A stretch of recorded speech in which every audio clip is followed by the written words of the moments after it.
Welcome to History Clips. I'm Mr. Hummel. And I'm Mr. Bueller. And in today's episode, what we are talking about is the origins of the United States Constitution. Now, the U.S. Constitution is a framework that provides how our government is going to operate and what powers it has. But it wasn't the first attempt in our country to establish a framework for government. The first thing we tried was something called the Articles of Confederation. Now, the problem with the Articles of Confederation is it makes the 13 colonies and now the new 13 states almost like independent nations that were combined only for mutual defense.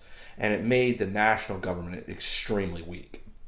Your powers are weak, old man. Another issue with these 13 states is whenever the national government wanted to pass a law, only states that could directly benefit from this law would support it.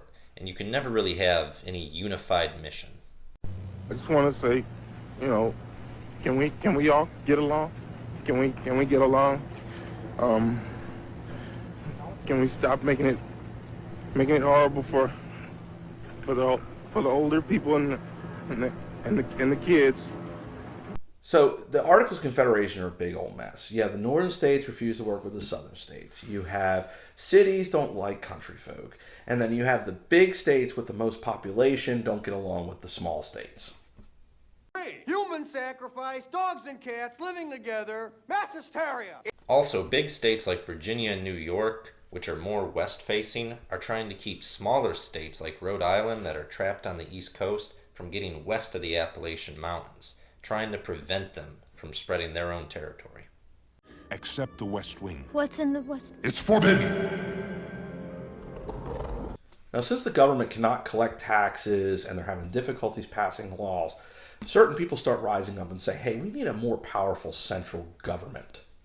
And what they want is no longer is this wimpy, weak national government. They want a more hefty, a stronger national government that can administer all of these acts towards the states and make sure that their laws are followed. Hefty, hefty, hefty. Wimpy, wimpy, wimpy. Hefty. Wimpy. Wimpy bags are fine for wimpy jobs, but don't send one to do a hefty job. Now, those who want a heftier national government call themselves the Federalist, but they do have opponents who want more power to stay with the smaller state and local governments, and those are called the Anti-Federalist. Now, anti-federalists like Patrick Henry would argue that, hey, you're just giving up the revolutionary principles of self-government, and you're trading one tyrannical dictatorial government for another. You wanted to be safe from the government, so you became a stupid government. Clearly, for this Constitution to work, and for all government to work in a republic, compromises needed to be made. Well, I guess this is a case where we'll have to agree to disagree. I don't agree to that. Neither do I. One of the compromises is known as the Great Compromise. This split the Congress into two parts. The House of Representatives, which is based on representation by population of the state, and the Senate, which is equal representation. Every state gets two people. This makes it so the big states can't bully the little states every time. Come here, young man. I'm gonna bop you one. You ain't so tough, young man. That all you got? You're going down. I can't believe this. She keeps getting up. I'm so exhausted. Now, there was another compromise made, and this one was predominantly between northern states that supported the federal government and southern states that preferred more control in state and local government. And that was called the Three-Fifths Compromise. And what this says on paper is when it comes to slave-owning states that are determining their number of representatives, they can only use 3 out of every 5 slaves in that state to determine representative population numbers. And no one really likes this compromise in the end anyway. This isn't right. This can't be right. No, it's not fair. Now, one thing they could all agree on is that the legislature should have the most power. And the legislative branch is made up of the House of Representatives and the Senate. And a big reason why the legislative, they thought, needed the most power is they thought if the president, if just one man had too much power, eventually he would take over the government and it would turn into a dictatorship. I am the Senate.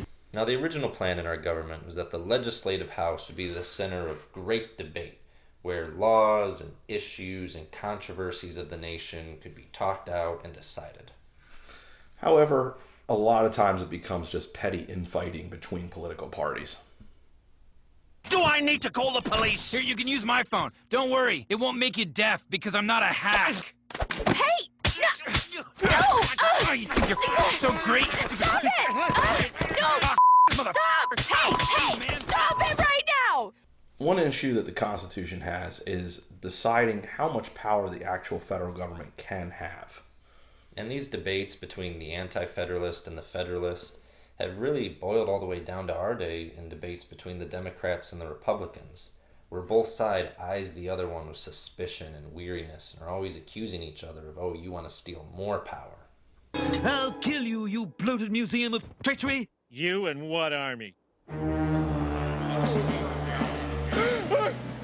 Stand back. I have powers. Political powers. It's showtime!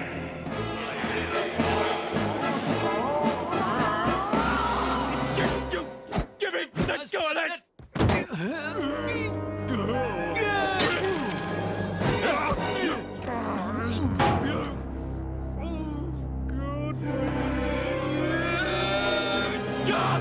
One last compromise that had to be agreed on for the anti-federalists to give up state power is the Federalists had to add a Bill of Rights into the Constitution.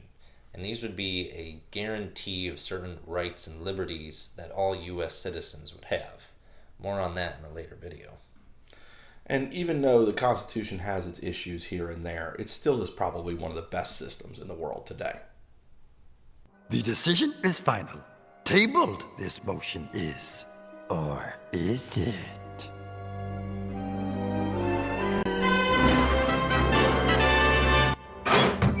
That sucked. I can't believe the Gathering Shadow was Senate redistricting. Worst History clips. ever. I will only see it 3 more times. Today.